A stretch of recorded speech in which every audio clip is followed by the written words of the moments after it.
So what I want to ask you though about WWE and Wrestlers Court, was this very much trial by fire that you just learned? It wasn't like you see in every movie set in a prison, somebody comes in, someone pulls you aside, is like, okay, first thing, don't take anybody from anything because then you're in debt to them. Like nobody laid out the rules to you backstage and was like, this is how you stay out of trouble. Some would. Some veterans would. Some veterans that were cool would definitely do that. Yeah. Make sure you shake everybody's hand today, like things like that. Yeah. Believe it or not, Brock was my first time on SmackDown, or being pulled up to television for that matter. He pulled me aside and he's like, anything you need at all, just come to me. He goes, don't hesitate. He goes, Danny Davis told me a lot of good things about you, and we're happy to have you up here. And so I could ask him certain questions, but here's the difference. I wasn't Brock Lesnar. Yeah. Right. So there's certain things that Brock could get away with, like sometimes coming late to the shows when I would ride with him. Sometimes we would be late and I'm the one who's going to get the heat for it, not him. He was a world champion at the time. Yeah. You know what I mean? So little things like that. But then you had other veterans like JBL. JBL gets a bad rap sometimes of being a bully and things like that. But I saw him no different than I saw the guy that was playing in front of me on my college basketball team my freshman year. He was slightly better than me, right? But I was getting better and better. Eventually, we ended up getting into a fight in the locker room. All right, we just did, because we were constantly being physical with each other out in practice and going at each other's throats. And finally, we had it out in the locker room. Hashed it out. He ended up being one of my best friends still to this day. Yeah. Once we had that fight out. So my point with JBL is like, I remember thinking like when I was playing college sports, I was in way worse scenarios where you'd have a beef with somebody, you could handle it, shake hands, and move on. And the team captains would come and make you guys shake hands. You know what I mean? And you had that level of policing, for lack of a better word. In WWE, we did have that. JBL would pull me aside sometimes. They'd be like, dude, you're doing stuff like this. This is what's going to happen. You know, be smart. You know, do you really want to be walking in, 12 minutes late, 10 minutes late? You're not Brock. You know, like he'd be smart things like that, he would say. Yeah. But he'd also be the one to crack the whip when us newcomers would do something wrong. Right? Did you ever have to go in front of Taker and have him preside over a grievance? I was just about to ask that. Thank God, no. Thank God, no. But I probably had a few, like, meaningless ones that, no, I can't even think of anything. Not that was perfect, but I can't think of anything I did that would warrant having to go to Wrestlers Court. Did you ever watch a Wrestlers Court? Was it, because it wasn't done in front of everybody, right? Or was it? Oh, yeah. We'd go off to we'd go off to a different a room where just the talent would be there. Nobody would be allowed to be in there.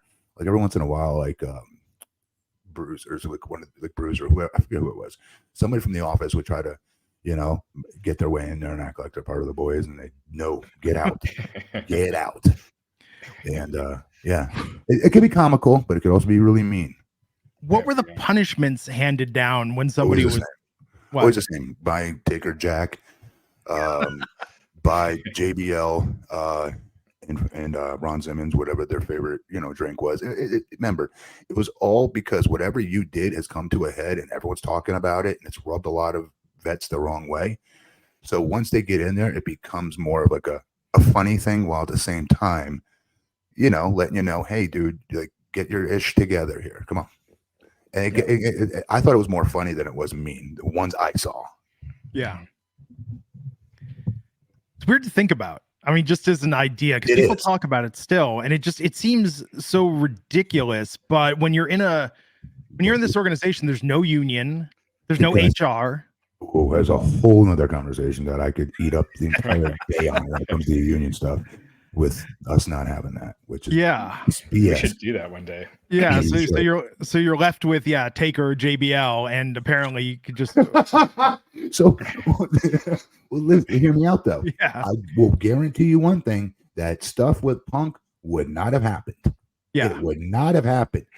Even up to the beginning when he's in the press conference, Vince McMahon would stomp on his foot under that table or just cut his mic off flat out. Yeah. No way would that happen.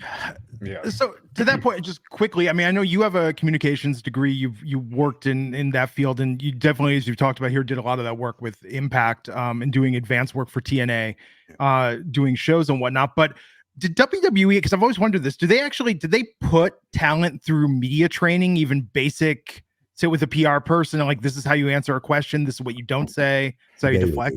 Today they do. Back in the day, they did not.